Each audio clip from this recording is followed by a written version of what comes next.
You're watching a production of South Dakota Public Broadcasting.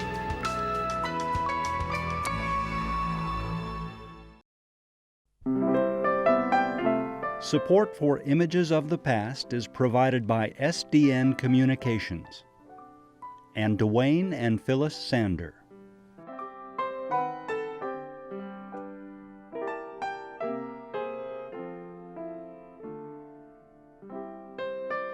This 24-second movie, titled Sioux Ghost Dance, was filmed on September 24, 1894, in Thomas Edison's Black Maria studio in West Orange, New Jersey. The 15-second film Buffalo Dance was shot that same day. The dancers were Oglala Lakota, traveling with Buffalo Bill Cody's Wild West show. 97 years later, in 1991, Dances with Wolves won 7 Oscars and brought South Dakota landscapes and Lakota language to a worldwide audience. The century between Edison's experiments and the cinematic achievement of Dances with Wolves was filled with dozens of movies set in South Dakota. Silent-era westerns retold popular stories about events like Custer's Last Stand. Famous figures from the Old West, like Wild Bill Hickok and Calamity Jane, were resurrected again and again. A sunny 1953 musical starring Doris Day shows the extent to which filmmakers have played with the truth. The pace of movie making since the high-water mark set by Dances with Wolves in 1991 has been steady. Some filmmakers have tackled the serious issues of race and inequality. Some have told stories of home and family with a sharp realism that includes both heartache and joy. Upon my honor. Some come to South Dakota just for the scenery, the Badlands, and especially Mount Rushmore. Movies have a unique way of communicating a sense of place. It's the stage on which they play, and it's the reason South Dakota has had a role in the movies since the very beginning. The film industry got rolling between 1888 and 1892 at the Edison Manufacturing Company in New Jersey, in the world's first movie studio. Thomas Edison called it the Doghouse. The people who actually worked in it called it the Black Maria, a reference to horse-drawn police carriages of the day, also called paddy wagons. It was hot, stuffy, and cramped, but functional. But the camera itself was like the size of an ice chest and weighed about 500 pounds. So there wasn't any, you weren't going to take it out and shoot anything with it. They were stuck with single frame shots. I mean, that was the original cinema. Edison's highly innovative filmmakers were shooting outside the confines of the studio by 1894. They began to tell stories in the language of film, a language they had to invent. Edison camera operator Edwin S. Porter is credited with creating the first narrative film, a story told by the images and the action in the film. It was intercutting. It was starting to tell the story. You didn't have to tell the story with everything happening in one shot in front of the stage, as if on a stage. It was intercutting, telling parallel storytelling. Porter advanced the technique in 1903 with The Great Train Robbery. The movie was highly innovative in many ways, and it matters in terms of South Dakota stories and settings because it was the world's first Western and audiences loved it. Filmmakers realized they had a theme they could sell, and they knew where to look for stories of the Old West. There was a nostalgia for the West by then already because the industrial age had hit and we weren't truly expanding westward anymore. And I think a lot of people have felt that nostalgia. The nostalgia has been persistent in American culture. In a special Dances with Wolves retrospective, director and actor Kevin Costner offered a few more reasons for the draw of Westerns, especially those telling South Dakota stories. Now, you could have gone to a lot of places to make this film. Why was it important to you to come to South Dakota? I just, you know, some people look at the Great Plains and they go, so what? And I look at them and I just see a lot of beauty. I see the light. There was great drama here. And if people look, that's all they see is the flat. But if they look deeper, they can find their ancestry here. They can find people who had great conflict, where people had to live resourcefully, where two different groups of people saw the buffalo as an ends to, one as a means to survival and the other one as a means to destruct.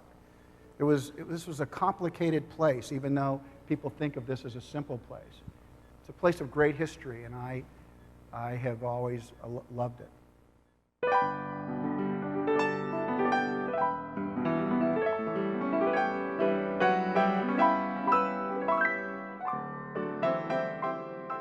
In the 1910s, movie theaters were opening all over the country, and filmmakers had what they needed to start working in South Dakota. They had cameras they could move, they knew how to tell a story, and they knew what people wanted to see. Aspiring filmmakers who could afford to buy or lease a camera could make money just shooting events and scenery. But some had a larger vision of how to make money on movies. Buffalo Bill Cody, the best-known showman of his time, was letting Edison's cameras film his Wild West show as early as 1894. But Cody also produced and starred in dramatic recreations of familiar stories of the Old West, casting himself as a central character. A film shot in 1913 and released in 1914 featured scenes of the Pine Ridge Indian Reservation and the Black Hills. The movie recreates 4 battles between the U.S. Army and the Lakota. Cody employed active-duty cavalry soldiers to act in the film. He also hired Native American actors and extras, some of whom had actually fought in the battles they were being paid to reenact. For what it was actually pretty good. And when you look at a copy of it, the continuity was really pretty good. Buffalo Bill, of course, gives himself a lot of screen time, but it's a neat clip to simply see how it all started, really, in South Dakota, and that it could be done. The story of Custer's Last Stand was first told in the movies in 1912. Custer's Last Fight was produced by Thomas Ince, one of the best-funded and best-known producers of the day. The film was shot in California, but the native actors in the film came from South Dakota's Pine Ridge Indian Reservation. Francis Ford, the director and star of the film, was the older brother of John Ford, remembered now as one of the greatest Western filmmakers of all time. The brothers were both working at the studio in 1912. The character of Sitting Bull was played by William Eagleshirt, who was born at Wounded Knee in 1874. Eagleshirt appeared in a dozen films between 1911 and 1917. He's credited as a writer on 2 more. The storyline stays largely true to a series of events between 1873 and the death of Sitting Bull in 1890, but details in the film reflect the sentiments of either the filmmakers or the prevailing view of the movie-going public. Both sides of the conflict are given a degree of nobility, but one side, the Indian side, is portrayed as savage, murderous, ungrateful, and insolent. General Custer is portrayed as a Civil War hero and a brilliant fighter's fighter in the Indian Wars. The film does make the point that white settlers invading Indian lands did so at their own peril, but in the narrative, the whites are also seen as innocent victims. It's a milestone in a long line of movies telling stories that include Indians from a non-Indian point of view. That would be most films until the last 20 years, maybe. Typically, those films are going to be situated in the past. So we don't see an American Indian in a suit or in a TV studio or teaching a class. We'll see them on a horse or somewhere out in nature, dressed as though they're going to some big event. The Native Americans in Custer's Last Fight, those who traveled to California from South Dakota, had an almost separate reality waiting for them at home. A movie job, or any job, would have meant a lot to a family. Employment was drastically needed, and people were starving. In the teens, like in Standing Rock, that's documented, these people were starving, and so a lot of things were sold at that time to try to support families. So we see artworks and winter counts and treasured heirlooms being sold for very little money, but that little bit of money could support a family for a month or something. So there was a lot of loss during that time period.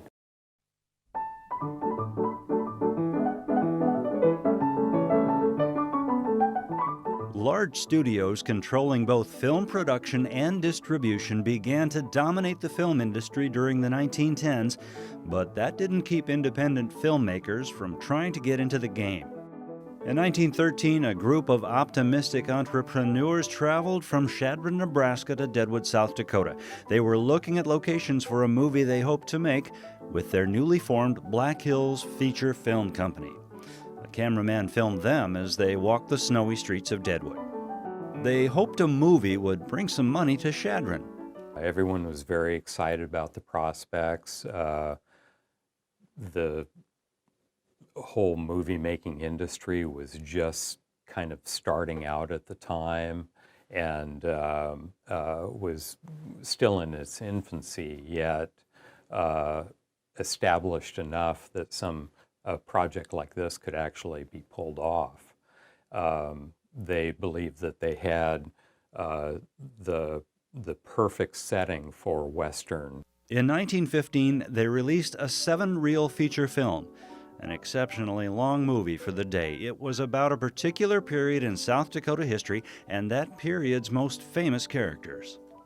The movie tells a highly fictionalized story about the lives and times of Wild Bill Hickok and Martha Jane Canary, better known as Calamity Jane. The villain in the film, Jack McCall, spoiler alert, was Hickok's real-life killer. Well, it's a landmark in that it's a terrific example of a local talent film. It is a entirely Nebraska product. It was a company, a filmmaking company in Omaha that actually provided the technical expertise of filming it and editing it. Although most of the movie was shot in and around Fort Robinson near Chadron, they did bring their camera to Deadwood for some key scenes. Just as Buffalo Bill and other producers had done, the Chadron Group turned to the U.S. Army for extras. They evidently didn't have enough money for period uniforms, so these Fort Robinson soldiers are dressed in the duty outfits of 1914 and 1915. The producers also hired Native Americans from Pine Ridge, but they didn't have a lot to do in the movie. I think that they were looked at to some degree as scenery, and that they probably thought to themselves, oh, this will be interesting. We'll show these Native American women and children in camp, and we'll show the teepees, and it will be an interesting visual. I think that was pretty much the limits of their thought. The trip from Pine Ridge to Chadron was a short hop over the border, but leaving the reservation wasn't that simple at the time.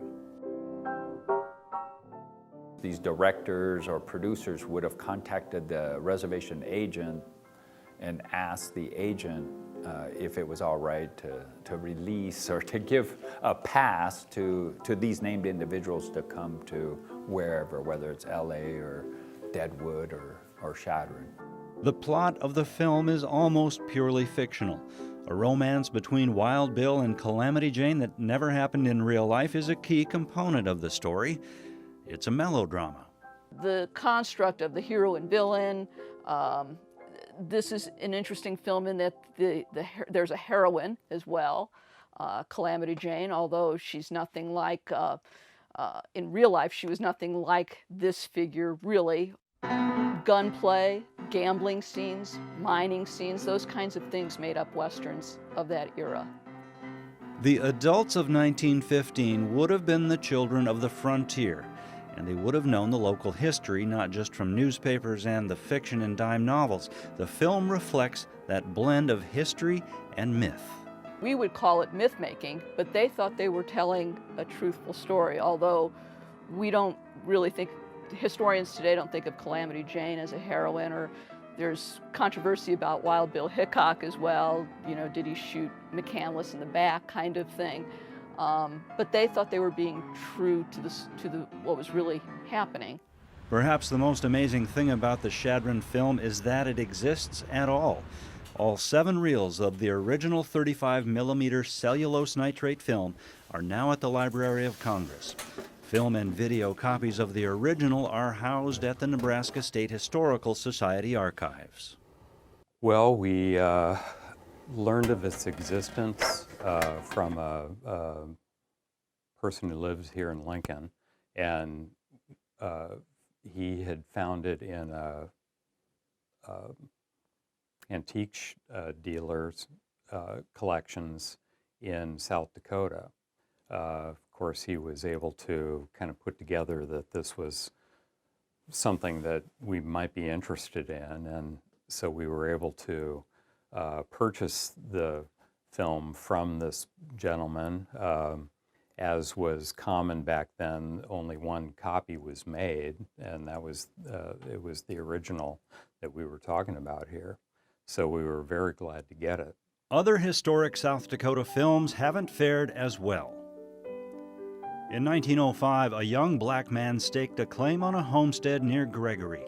Oscar Micheaux worked at farming, but he also worked at writing. He was better at writing. A 1919 film called The Homesteader told about the hardships of pioneer life from the perspective of a black pioneer. Oscar Micheaux wrote the book on which the film was based, and portions of the book and film are considered autobiographical. The film of The Homesteader is gone, but other Micheaux films survive. Oscar Micheaux made many more movies, and his importance to American film can't be overstated. From the 1920s through the 30s and 40s, Micheaux made movies for and about a black audience, essentially creating a genre unique in world cinema. The Film Foundation, an organization dedicated to film preservation, estimates that more than 80% of all the films made before 1929 are forever lost. The Library of Congress says 75% of all the silent movies ever made are gone. It was definitely just the way it was developed. It was this plastic base with chemicals on it, and those chemicals eventually would deteriorate. And when you think about the nitrates that it was based on, it's highly flammable. And then World War I happened. And all the nitrates that they were using for celluloid had to be diverted to the war effort because it's the same stuff you make gunpowder with. It was simply the chemicals would not last, and they didn't know that. But even lost films leave a sort of paper trail. Archivists at Dakota State University have preserved a collection of artifacts left behind from the filming of a silent movie produced in and around Madison and released in 1929. What is left of it is a whole lot of scripts, a whole lot of documents, and a whole lot of photographs. Unfortunately, there are no extant copies of the film left, at least none that are known.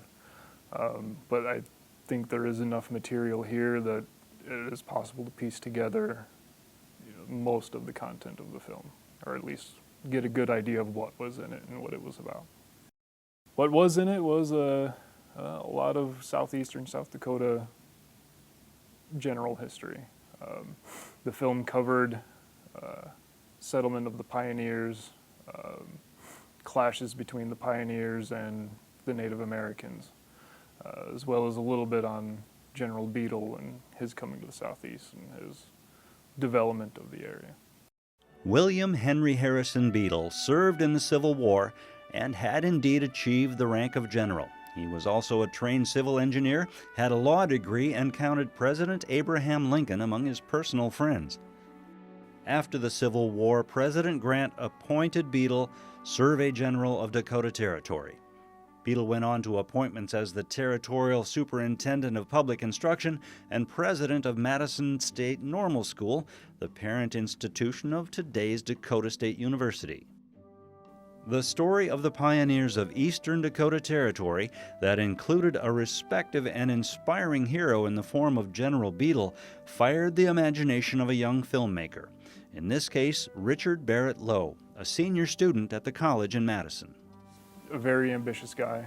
Comments from his fellow students were, this guy's going places. If you want something done, he's the guy to go to.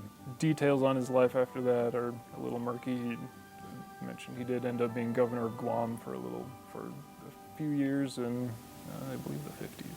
Lowe contacted a Hollywood producer who may have provided some funding and did provide a cameraman. I think it is safe to say that Lowe, that it was a pet project of his, that he did. His reasoning for doing it was to promote pioneer history and Midwest history, but the production company definitely saw the investment possibilities in it. The cast was made up almost entirely of staff and students from what was at the time named Eastern State Normal School, which was a teacher's college here in Madison. The big stars were Professor Peace, who was faculty here at the school. He played General Beetle in the film. And the other two were primarily Florence Newcomb. She played the pioneer's wife. The husband was played by Arthur Payne. The Native Americans in the movie were portrayed by members of the Flandreau Santee Sioux tribe. The filmmakers and the Native Americans, in this case, were all from the same area, essentially the same community. There's a very tight and personal connection. They're very interwoven into the community. There's no such thing as really a line of separation. Based on the script and other materials, it's believed that the film was a sincere attempt to accurately portray the history of settlement in eastern Dakota Territory during the 1860s. It's history as the producers and writers of the film understood it. All that remains are the production photos by Ed Marquardt. Director's notes penned by Richard Barrett Lowe. Some are written on the backs of dry cleaners' order forms, evidently lifted from a Minneapolis hotel. There's a film score of sorts, just a list of song suggestions to be played in the theater as the film played. They did show it all over the region. I have heard they did show it in D.C. also, where it got a very good reception, but I don't have anything to confirm that. It was a one-of-a-kind type of production. It was the first film completely sourced and produced by a university, for a university, to promote local history. One of the film stars did go on to prominence in theater and the arts. Florence Newcomb, who had won a national competition for extemporaneous speaking while she was still in high school, went on to study theater at the Royal Academy of Dramatic Arts in London and acted on Broadway. She worked as a university-level theater professor and later earned recognition as a talented sculptor. Many of the artifacts left over from the filming of Dakota were donated to Dakota State by Florence Newcomb's family, by photographer Ed Marquardt's family, and by other people in and around Madison whose grandparents, parents, aunts, and uncles experienced the once-in-a-lifetime thrill of being part of a real motion picture.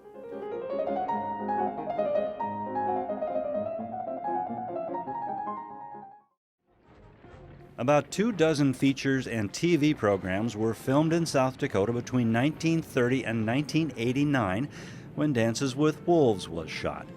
The 1950s saw more westerns. Just stay away from me. Some scenes from the 1959 Alfred Hitchcock thriller North by Northwest were filmed at the Mount Rushmore Visitor Center. Come on. Hitchcock supposedly wanted to film this action sequence on the actual sculpture, but Park Service officials said no. A huge set and a painted backdrop in a Hollywood studio stood in. In the mid-1960s, Fort Pierre native and rodeo world champion Casey Tibbs produced and starred in 2 films shot in his home state, The Young Rounders and this film, Born to Buck. The other is that when he gets an itch, he's apt to scratch it. Tibbs had been working in and around movies for years. He'd been a wrangler and an advisor for all things horse and rodeo related. The Fort Pierre Museum dedicated to rodeo and remembering Casey Tibbs features movie memorabilia and more. 1970's A Man Called Horse put an English lord played by Richard Harris into a predicament with a Northern Plains Indian tribe in about 1820. Much of the film was shot in Custer State Park. Reviews of the film were mixed. Some applauded the use of Lakota language without subtitles. Others panned the movie for its white chauvinist view. Harris's nobleman suffers his way into acceptance by the tribe, which also earns him a wife. When the tribe is threatened by a competing tribe, Harris leads the warriors into battle, employing European military tactics to win the day. The story and the movie did not play well with many Native Americans. Even so, a sequel released in 1976 played out virtually the same plotline. This time, however, the tribe is in dire straits and has to be saved yet again, prompting critic Roger Ebert to wonder, can't he leave them on their own for a moment? The 1970s also saw a number of films produced in South Dakota by South Dakota filmmakers. Johnny Vick told the story of a half-white, half-native man trying to live between two worlds. Produced by Chuck and H.J. Nauman, the film didn't see wide theatrical release. They did what was called four-walling, where they went out and tried to distribute it themselves. And I mean, they got it shown in a few places, but they were crushed. They were crushed by the real distributors that weren't going to allow some upstarts to go out and show their own movies. In the 1980s, cities and states were becoming increasingly aware of the economic benefits of having a movie produced within their borders. At the same time, filmmakers were becoming more aware of the financial benefits of shooting outside of Hollywood. States began to offer incentives to filmmakers, often in the form of tax breaks. In 1987, Governor George S. Mickelson established the South Dakota Film Commission as part of the Department of Tourism. When I ran for this office, I wrote a position paper about the creation of a film commission, believing that the benefits to this state in terms of advertising, in terms of direct spending that are done in the production of commercials, feature films, those kinds of things could be very beneficial to our state. There is certainly a niche that we should get into. The competition is fierce. Gary Keller was the first director of the office. When I started, we really, the only thing we could really tout was the locations, the variety of locations that we had. Little red tape, because this is a fairly simple state to work in, not a lot of complex rules. There was a sales tax rebate on hotel rooms after 28 days of occupancy, but really not a lot of other incentives. I arrived in July of '87, and the first big thing that happened was like 3 weeks later, Kevin Costner came through for the second time looking for locations, and I knew who Kevin Costner was from Silverado and some of the smaller movies he had made, and I went, this could be huge. And I started working with them, and they came into the state at least 6 or 7 times scouting locations, because we were in competition with 10 other states, Mexico and Canada, for that movie. In 1989, it all came together and production was underway in locations from Pierre to Spearfish Canyon. In the summer of '89, we had a drought. There was the Oahe Reservoir was about as low as it had ever been. Nobody was coming in to fish, but the benefit was there was a lot of rooms. So they got them for $20 a crack, and people were glad and filled up the hotels and so yeah, a lot of people got a lot of jobs. A lot of Native Americans got a shot to be extras, and it was just it was a really fantastic time because there had been no modern template for this. So we were just building it as fast as we could go, just putting it all together, pasting together. I was holding on for dear life, and that was a great summer for people getting jobs. The community will see a definite increase in the amount of revenue that comes into a city based on the amount of time that a production is able to spend there in their city. And the really nice thing about these projects is that they come and go. There doesn't have to be a lot of infrastructure built around these projects. The film is usually looking at the community for the assets that they already offer. And then the community is able to put those assets in front of the company. The company takes them, uses them, and then they're on to the next project. The other side of things is that South Dakota definitely sees an increase in tourism when there is a large project that comes into the state. A great example of this is Dances with Wolves. That project is one that is 25 years old now, but we still have visitors from across the United States and across the globe that come into South Dakota and are looking for the sights, the scenes, the atmosphere, the feeling that evokes when they watch Dances with Wolves. So they want to come here and experience that for themselves. So that makes it a definite tourism drive. And this is similar to a National Treasure too.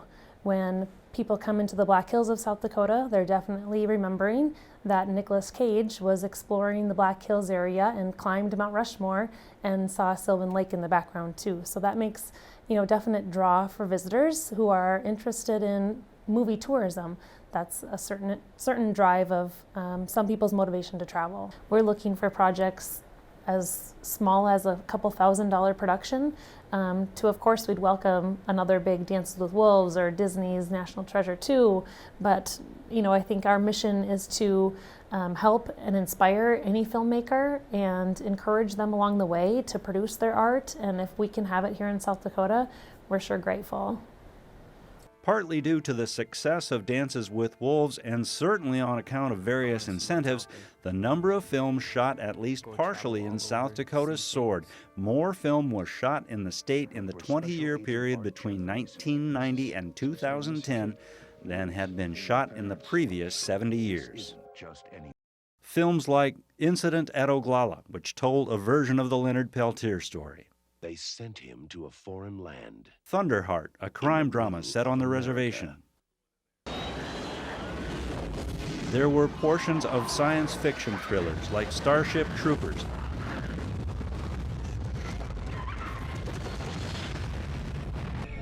There was Hidalgo, the story of a special horse and a worldwide race. Into the Wild featured scenes filmed in and near Arlington. Bruce Dern and a companion passed through South Dakota in the film Nebraska. There was the HBO TV series Deadwood. And National Treasure 2, Book of Secrets. I mean, Mount Rushmore was fine. It's an amazing man-made achievement, but the power of the natural world around Mount Rushmore I found much more affecting. The Black Hills were unique to me. They were very, very special because it's a sacred area and still something of a secret. I don't think people realize how beautiful that is in our own backyard. There's an enormous amount of culture, American culture, not just the Americana in the West and the ruggedness of it, the Native American culture, which is not about studying the past. It's very present in South Dakota. It has a historical aspect, it has a visual aspect, it has an extraordinary environmental and natural aspect, and a spiritual aspect. None of us could help but become more and more aware of it. Everybody who went to Paris or London said, wow, this is great, I'd love to come back here, visit. We were looking at houses in South Dakota. If only it were that easy. More and more Native American filmmakers have been shooting movies and telling South Dakota stories from their own perspective. A Native American Film Festival is now among a growing number of annual festivals held in cities and towns statewide. All of the movies at this festival were either produced by Native Americans or tell stories about Native American life and culture. The intention is that all audiences get something out of here. The Lakotas in the audience hopefully see, hey, I could do that, or look, here's a different representation of Lakotas. And the non-Lakotas can see, wow, Lakotas can do this, and see something maybe they wouldn't be expecting. Because so we just have this wide spectrum. So it's not intended for one audience, but hopefully it'll resonate with all of our audience. You have filmmakers who are wanting us to see the reality of what their lives are really like, with all the pain that's involved. And then you have filmmakers who are doing documentaries that show really positive things that are happening in the community. So you have the whole spectrum from Native filmmakers. Cameron's film Lakota Girls was a People's Choice Award winner at the 2016 Black Hills Film Festival. The film was also honored as an official selection at the 2016 International Film Festival in Hollywood. Well, it deals 100 years ago and tells the story of my great-great-grandfather and my great-great-grandmother who was from Indiana. So it's based upon a real story. And in the middle of the film, we flash back to their story. Do you like to dance? Yeah. Do you? Yes. Would you come to a picnic with my sister and me? Sure. Saturday at around 11, near the park entrance? I'll be there. I'll see you then. Salut. Did you scare away our pretty customer? You know, I'm gonna marry that girl someday. Sure. You're dreaming, Uncle Frank. Just you wait, nephew. Son, Uncle Frank will know when it is time to take a wheel, and it'll be one from our tribe. Are we to believe that you experienced love at first sight? Like Romeo and Juliet? I hope not. We know how that ended. I met a man. He's tall, dark, and handsome. He's kind of shy, really sweet. I get butterflies in my stomach when I think about him. That didn't take you long. What's his name? Frank? Does Frank have a last name? I don't know. Well, where did you meet him? At the Sioux Trading Post. Is he native? I don't know. It matters, Emily. Why? It just does. Well, I just met him, and I like him. We're going on a picnic on Saturday. Don't think you're going alone with a man you don't know. No matter how nice you think he is. I want to take a gander at him.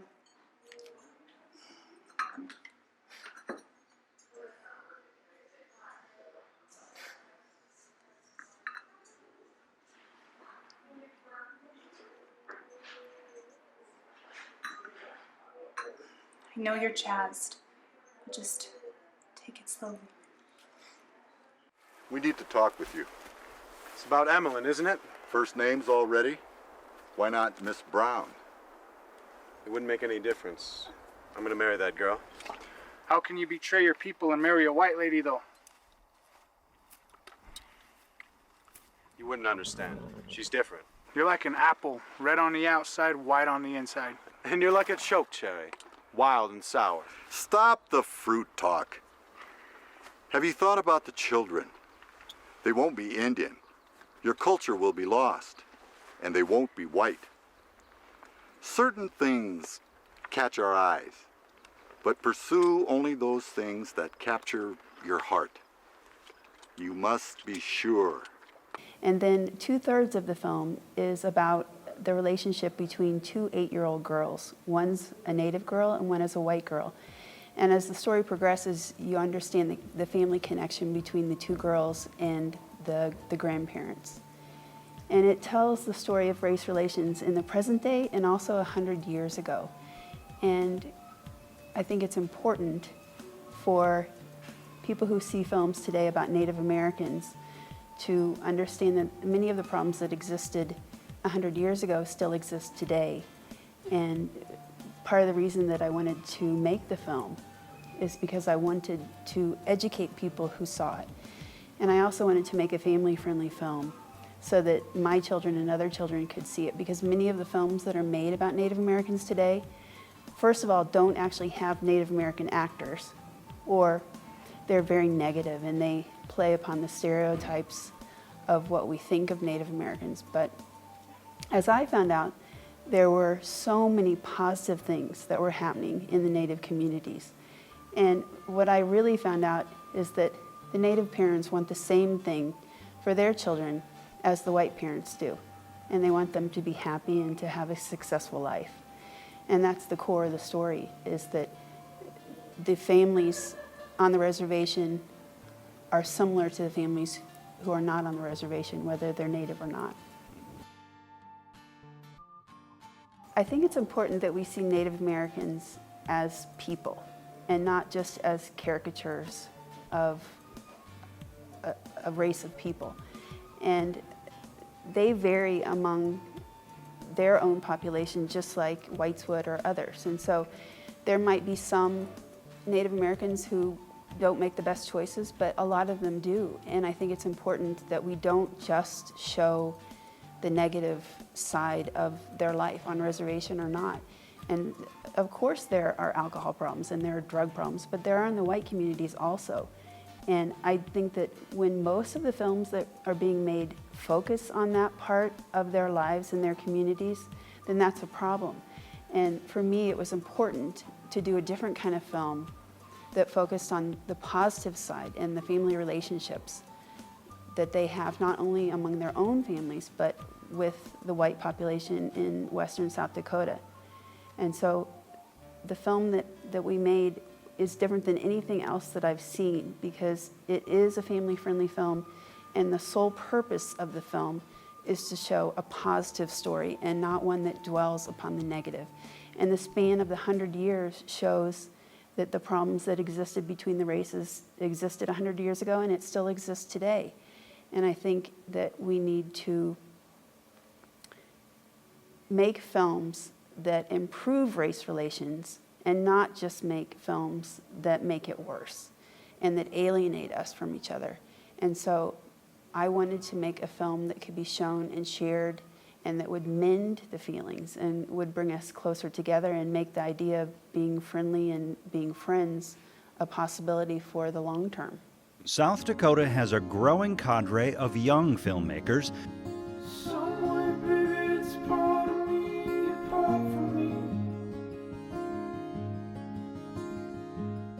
Andrew Keitlinger was born in Madagascar but grew up in Pierre and attended T.F. Riggs High School. He finished film school with a Los Angeles internship, working with a couple of Hollywood's top producers. I worked for the Kennedy Marshall Company, so Kathleen Kennedy and Frank Marshall are kind of Steven Spielberg's producing partners throughout the decades, and Kathleen now runs Star Wars, essentially, Lucasfilm.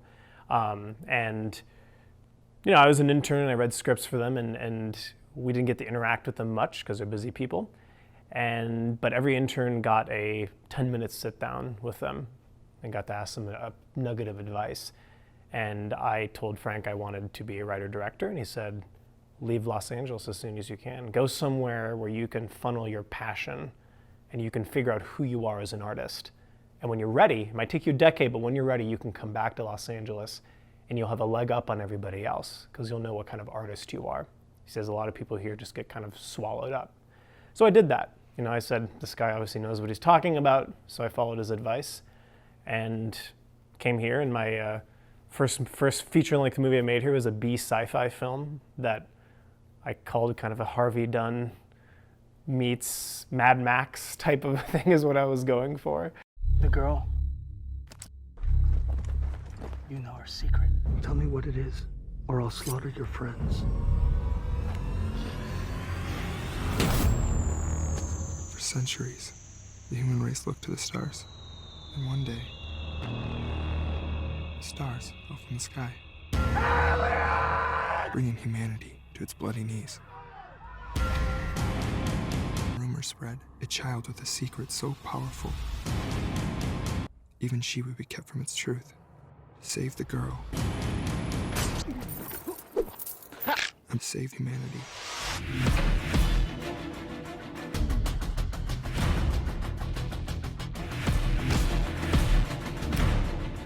Get the tracker.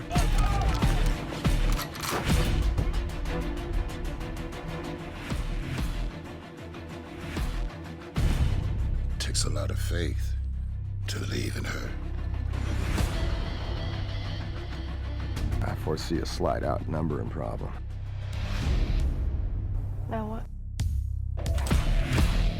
Can I have a gun? Really? Now we go kill the bad guys. We'll need a ride. This'll work. Ransack this bitch. With pleasure. We'll find her.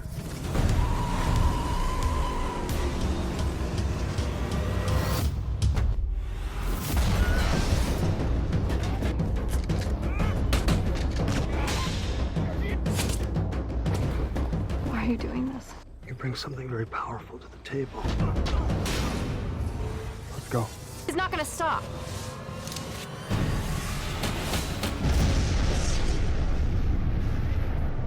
So, want to know her secret?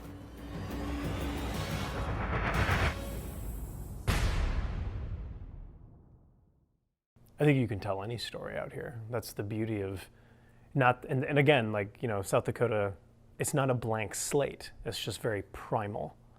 I think when you find something primal, you can, I don't know, you can build anything onto it.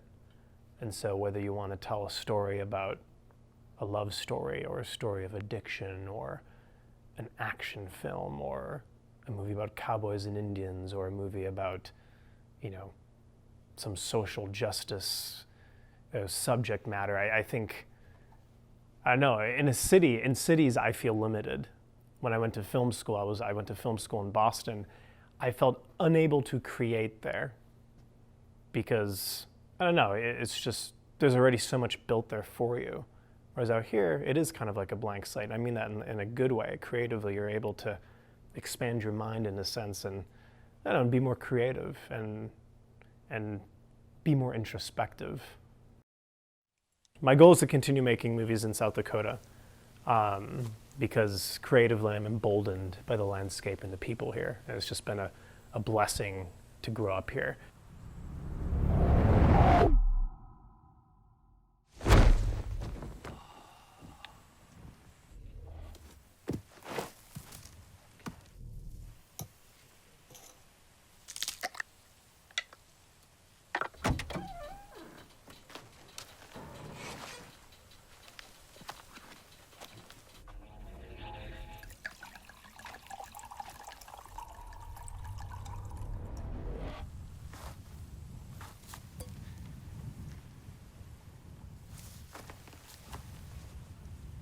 I remember our first date.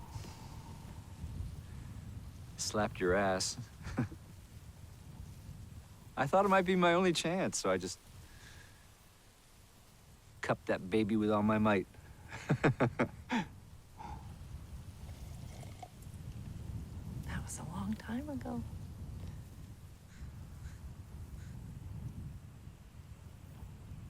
And then we got married and we had 2 kids and we bought a house.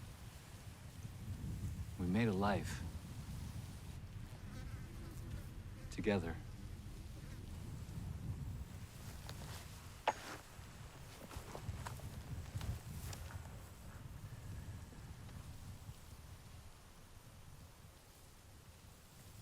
Please.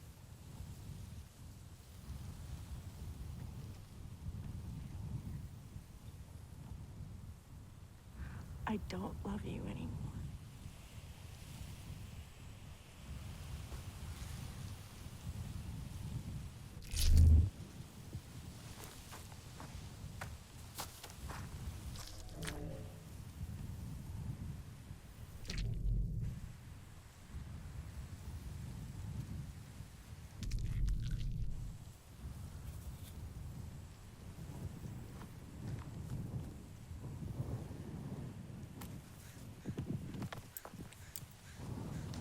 Frank, what are you doing?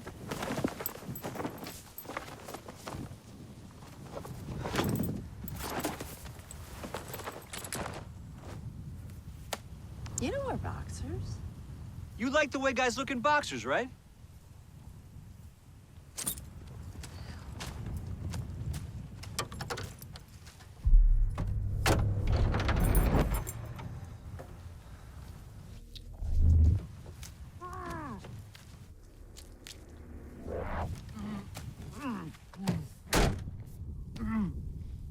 Two have met.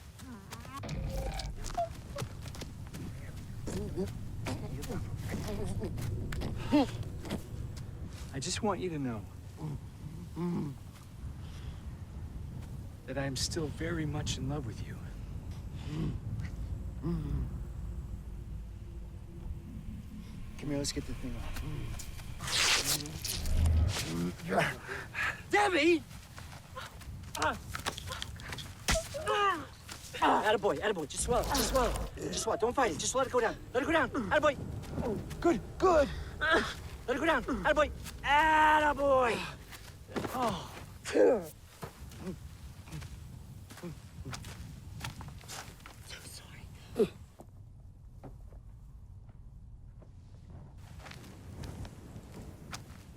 Debbie. It's okay.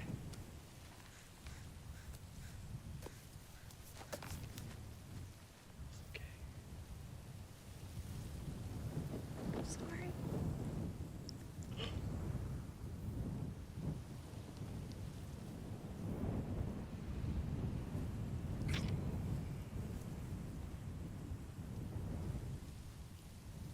can keep him.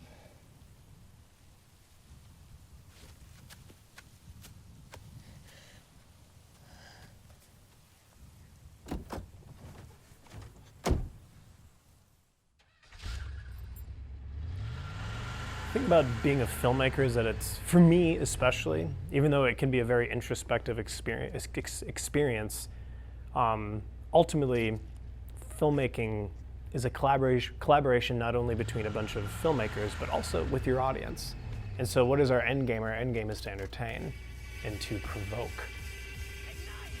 Oh, a lot of filmmakers would disagree with me, but I think that we have a responsibility to the audience. What we do doesn't matter if somebody doesn't have an emotional response to it.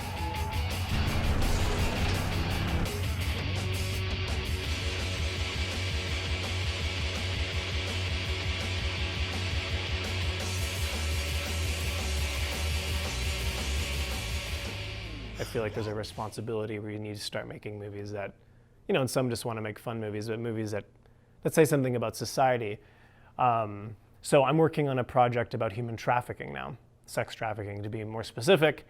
And, you know, I could have done a story about human trafficking in Thailand or in Bangladesh or where, you know, where a lot of people think it always happens. But the truth is that a lot of it happens right here in the United States. A lot of it happens right here in South Dakota. So my goal, I've told a lot of very reverential stories about South Dakota in the past. Now I want to tell one that kind of shows the underbelly of the American dream in a sense. If done right and done in a non-exploitative manner, I think the people in South Dakota will see it and go, wow, what can I do to help? And that's my goal. I think as filmmakers, our goal should be to move people into action or into conversation. Whether they love or hate your film, it should move them in some way. And so I've made very reverential films about South Dakota because I love it and I want people to, I wanted people from the coast to see movies about our state and go, wow, I want to go there. That felt like a vacation. Let's actually go there and see this beautiful place. But now maybe I'm making a movie for South Dakotans. We know how beautiful it is here. We know how great the landscape is. We go hunting and we go fishing and we go hiking. I mean, we know how great it is, but what do we not see? I think that's my responsibility to not expose that because it's out there, but to parse through it and sift through the chaos. From a distance, a soft voice screaming, son, you have a choice. Don't get caught in all the noise. I say this 'cause I care. Now tell me, how can you save yourself when the enemy's you? Put your guns on the shelf and see this.